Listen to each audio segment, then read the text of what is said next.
Assalamualaikum warahmatullahi wabarakatuh. Alhamdulillah wassalatu wassalamu ala Rasulillah wa ala alihi wa ashabihi wa man wala. Salatan wa salaman ala man ittaba'al huda ila yaumiddin. Amma ba'du. Para penonton dirahmati Allah sekalian, syukur banyak pada Allah Ta'ala malam ni kita selesai menunaikan semalas tarawih di rumah masing-masing bersama keluarga. Mudah-mudahan dia merapatkan ukhuwah di kalangan kita sekeluarga. Waktu yang kita duduk bersama, sembahyang bersama, doa bersama, kita baca Quran bersama dengan anak-anak kita, bersama keluarga kita. Kita duduk dalam suasana yang mungkin sebelum ini kita banyak bertarawih di masjid, di surau, tetapi kali ini kita bersama dengan keluarga kita sendiri. Nikmat Allah Ta'ala bagi pada kita, walaupun masjid tak boleh pergi, tetapi pintu taubat sentiasa tidak pernah tertutup. Walaupun mungkin masjid-masjid banyak tutup, tetapi pintu rahmat Allah tidak pernah tutup. Walaupun kita mungkin tidak boleh lagi berjamaah ramai-ramai, tetapi sembahyang kita bukan hanya dihadiri oleh keluarga kita, tapi turut dihadiri para malaikat Allah Subhanahu Wa Ta'ala. Tetapi kita sebagai hamba Allah, yang penting kita menyedari bahawa Ramadan ialah bulan yang dipenuhi dengan keberkatan. Keberkatan tak ada makna kalau sekiranya kita tidak mendapat keberkatan tersebut. Ramadan bulan pengampunan Allah, tetapi kalau kita tidak diampun dosa oleh Allah, maka tidak ada makna bagi kita. Mungkin orang lain mendapat manfaat dengan bulan-bulan yang dipenuhi dengan keberkatan rahmat Allah Ta'ala. Pada malam ini saya ingin mengambil suatu hadis yang biasa kita dengar, dan saya yakin kita dah pernah belajar, khususnya di kalangan mereka yang cintakan ilmu ini di masjid-masjid, di surau-surau, dalam tazkirah Ramadan yang biasa kita dengar. Tetapi kalau ini sebagai pengulangan, mungkin dia akan menambahkan ingatan kita. Suatu hadis daripada Abu Hurairah, daripada Imam Bukhari, daripada Abu Hurairah radhiyallahu anhu, sabda Nabi sallallahu alaihi wasallam, qala Rasulullah sallallahu alaihi wasallam, man lam yada' qawla zur wal amala bih falaysa lillahi hajatun fi an yada'a ta'amahu wa syarabah. Maksudnya Nabi SAW bersabda, sesiapa yang tidak meninggalkan perkataan-perkataan yang tidak senonoh, yang tidak elok, dusta, maki hamun, cerca, perkataan-perkataan zur, perkataan-perkataan yang tidak baik, wal amala bihi, dan beramal, yakni terus melakukan ucapan-ucapan tersebut, kalimah-kalimah tersebut terus diucap. Allah Ta'ala, Nabi menyebut, falaysa lillahi hajatun fi an yada'a ta'amahu wa syarabah. Maka Allah Ta'ala tidak berhajat pada dia tidak makan dan tidak minum. Tuan-tuan sekalian, puasa disebut dalam hadis kursi as-sawmu li, puasa kita kerana Allah. Kita berpuasa untuk Allah. Maka Allah tidak berhajat kepada orang yang hanya tidak makan dan tidak minum, tapi mulutnya, tulisannya dalam Facebook, dalam media sosialnya memaki hamun, mencerca, mengambil, mengadu domba, membawa cerita-cerita yang fitnah, yang bukan-bukan. Apa makna kita tak makan dan minum? Apa makna kita berpuasa kalau sekiranya di waktu yang sama kita gagal mengawal diri kita, mengawal akhlak kita? Walaupun hadis ini menyebut tentang perkataan, tapi hari ini kita yakin bahawa banyak ucapan-ucapan yang dibuat, dirakam, disiar. Na'udzubillah, sampai peringkat kadang-kadang ada orang yang melakukan maksiat, berkongsi maksiat daripada orang lain. Dirakam maksiat yang dibuat untuk ditonton oleh orang lain. Bayangkan, na'udzubillah, kalau beribu orang melihat maksiat yang dibuat, maka banyak mana dosa yang dia perlu tanggung. Oleh kerana itu, kita harus faham bahawa yang dikehendaki dengan ibadah puasa ialah menahan zahir dan batin.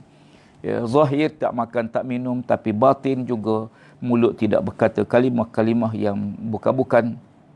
Demikian juga Facebook kita, bahagian media sosial kita juga tidak berkongsi benda-benda yang tidak bermanfaat, apatah lagi benda yang mendatangkan, mengundang kemurkaan Allah, dosa dengan Allah Ta'ala atau dosa dengan manusia. Kita lihat walaupun bulan Ramadan, saya yakin ramai di antara kita yang berpuasa, tetapi perubahan kepada penulisan dalam media-media sosial, tulisan-tulisan yang kadang-kadang kita luahkan kemarahan kita, cercaan kita, maki hamun kita, dalam media sosial kita, yang sebenarnya tidak, kalau kita renung, inikah bentuk puasa yang kita nak sembah kepada Allah Ta'ala? Ya, sebab itu Allah kata, Allah tidak, kata Nabi SAW, Allah tidak berhajat kepada orang yang tidak makan, tidak minum, tetapi ya, tidak menjaga akhlak. Ya, tulisan-tulisan. Sama juga apa yang kita tonton. Ya, kadang-kadang yang dalam media sosial kita hari ini, dalam PKP ni, kita yakin ramai kita ada masa di rumah kita. Bahkan sebahagian kita kadang habis masa dengan telefon, dengan melihat berbagai-bagai. Selagi mana benda bermanfaat, ya Allah. Ya, selagi mana benda yang mendatang faedah, silakan. Ya, tapi selagi mana benda yang tidak mendatang manfaat, yang tambah pula tengok perkara yang tidak berguna untuk agama kita dan diri kita, maka perlu kita tinggalkan. Jadi oleh kerana itu, kalau kita lihat pada hadis Nabi, hadis ini menunjukkan kepada kita bagaimana Allah Ta'ala tidak menerima suatu ibadah yang bercampur aduk di antara kemungkaran dan kebatilan. Dia ada dua perkara. Pertama, kadang-kadang dalam konteks fiqh, kita melihat sah ke tidak ibadah yang kita buat. Ya, ada orang hanya fikir, ya, batal ke Ustaz? Ya, kalau saya cakap macam ni, batal ke puasa saya? Ya, dia melihat dalam konteks sah atau batal. Yang kedua, yang juga kita perlu lihat ialah mendapat pahala atau tidak puasa kita. Ya, sebab puasa kita itu mengharapkan redha Allah Subhanahu Wa Taala. Ya, sebab itu kalau kita lihat dalam hadis lain, Nabi kata, ya, as-saumu junnah, puasa itu perisai. Ya, maknanya dia perisai daripada diri kita, ya, daripada dalaman kita dan luaran kita. Ya, dalaman kita mungkin puasa, dengan puasa kita boleh menundukkan hawa nafsu kita, dengan puasa kita boleh menundukkan kehendak batin kita, jiwa kita yang bergelora. Kadang-kadang kita rasa nak marah, kadang-kadang kita rasa geram, kadang-kadang kita rasa nak bertindak. Ya, tapi bila kita fikir, aku sedang berpuasa. Ya, saya tengah puasa. Ya, jadi sebab itu kata Nabi SAW dalam hadis lain, ya, kalau kita berpuasa tiba-tiba ada orang ajak bergaduh, ada orang ajak kita ya, bertumbuk dan seumpamanya lah, ya, maka Nabi SAW sarankan beritahu bahawa saya sedang puasa.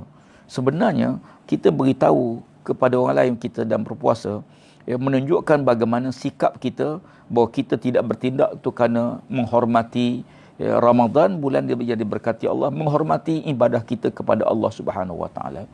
Ya, Ustaz pernah sebut bagaimana ibadah puasa ni salah satu ibadah yang tidak ada tanda, tidak macam ibadah lain. Kalau ibadah lain kita nampak tanda dia, puasa tidak ada tanda.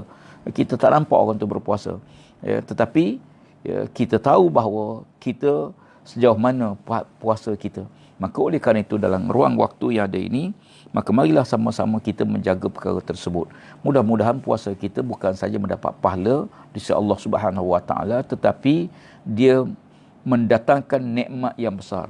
Ya, sebagaimana disebut dalam hadis, orang puasa dapat dua nikmat. Satu nikmat waktu berbuka, ya, seronok kita duduk bersama dengan keluarga kita, anak-anak kita, cucu-cucu kita ajak sama ya, berbuka puasa dengan mereka. Walaupun mereka tidak puasa, ambil kesempatan, keberkatan waktu berbuka.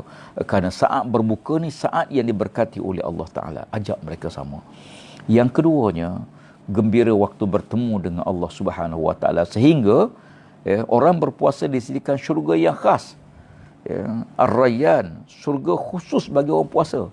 Sedangkan kita tak jumpa syurga khusus bagi orang yang berjihad, syurga khusus bagi orang yang sembahyang, syurga khusus bagi orang yang menghormati ibu bapa, syurga yang khusus bagi orang sedekah, tak ada. Tapi orang yang berpuasa, dia ada syurga khas untuk orang berpuasa. Ya, disediakan khusus untuk hamba Allah yang berpuasa. Ini hebat orang berpuasa. Maka mudah-mudahan puasa kita diterima oleh Allah Ta'ala, ya, ibadah kita diterima oleh Allah Ta'ala, salah silap kita diampunkan dosa oleh Allah Ta'ala, dan kita masing-masing, wasikum wa ayya, Ustaz nasihatkan diri sendiri dan semua yang para penonton, untuk sama-sama kita mengambil kesempatan untuk kita lakukan apa yang kita boleh lakukan. Ya, ada sahabat menceritakan bagaimana dia sangat sedih sebab dia tak erti baca Quran. Ya, waktu mana dia tengok kawan-kawan lain baca Quran, dia tengok orang lain baca Quran, dia sangat sedih kan dia tak boleh baca Quran, kan tak erti baca Quran. Saya beritahu dia, kita tidak perlu sedih dengan apa yang kita tak mampu buat. Tetapi kita perlu duka cita apa yang kita boleh buat tapi kita tak buat. Kalau kita tak boleh baca Quran, kita boleh berzikir, maka kita berzikir. Ya, ada orang kadang-kadang dia tak mampu nak bersedekah, kan dia orang susah, orang miskin. Tetapi ya, Menyuruh yang ma'ruf juga pahala sedekah. Zikir juga pahala sedekah. Hatta buang duri di jalan pun juga sedekah. Senyum pun dapat pahala sedekah. Makna apa dia? Jangan sedekah terikat dengan keuangan. Sama juga ibadah.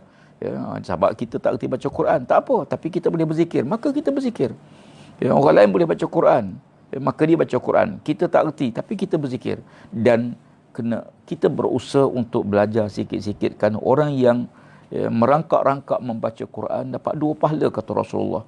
1 pahala dibaca, yang kedua bersusah payah dia tapi dia terus membaca. Mudah-mudahan salah silap dia diampun dosa oleh Allah Taala. Lebih baik daripada orang yang mahir, yang reti tapi tak baca. Ya, maka kerana itu jangan duka cita apa yang tak boleh kita buat, tapi kita hendaklah rasa seronok, gembira, dan kita boleh buat apa yang kita mampu buat. Ya, mudah-mudahan dalam kesempatan masa lain kita akan jumpa semula dengan hadis-hadis yang lain, ya, dan insya-Allah Ustaz yakin pada malam ini banyak sesi kuliah yang diadakan, dan siang, malam, pagi, petang. Alhamdulillah, ini rahmat di sebalik PKP yang terpaksa kita berkurung rumah-rumah kita. Banyak program-program agama, kuliah-kuliah pengajian, tazkirah oleh pelbagai-bagai pihak. Mudah-mudahan sikit sebanyak mendapat pahala, sikit sebanyak kita dapat ilmu, sedikit sebanyak kita dapat pengajaran yang berguna. Mudah-mudahan Allah terima ibadah puasa kita insya-Allah. Wallahu alam. Aqul qawli hadza astaghfirullahal azim li wa lakum. Wassalamu alaikum warahmatullahi wabarakatuh.